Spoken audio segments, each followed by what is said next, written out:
Hello and welcome to Maths with Jacob. This lesson will focus on sorting objects. Students can be given experiences in sorting objects using special characteristics. The characteristics could be as follows. These are just examples.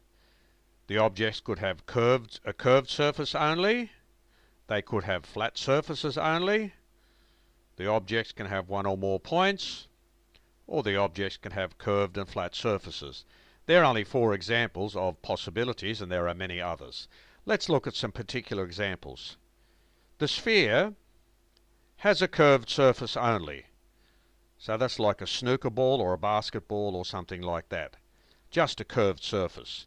Example 2, the cube, it has flat surfaces only. Example 3 for the cone, it has one point which is there, one curved surface around there, and one flat surface which is the base. Example 4, the cylinder, so it's got a curved surface there, and it has a flat surface there, and it also has another flat surface on the base.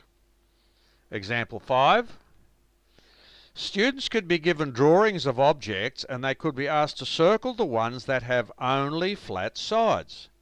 So there are 4 examples, and they've got to pick the ones that only have flat sides.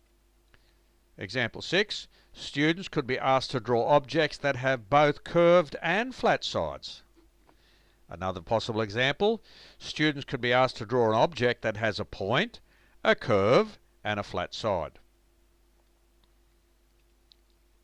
Example 8, students could be asked to draw an object in real life that has a curved side and 2 flat sides. They are then asked to name the object. They can then be asked to explain how that object is used in real life by giving an example. Example 9, students could be asked to draw an object in real life that has 6 flat sides. They are then asked to name the object.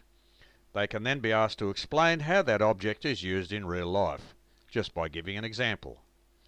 And finally, students could be asked to draw 6 different objects and describe their special features with respect to their faces and whether or not they have a point. They can then be asked to explain how each object is used in real life. So this video has given students some experiences in sorting objects or describing objects, depending on the characteristics of their sides.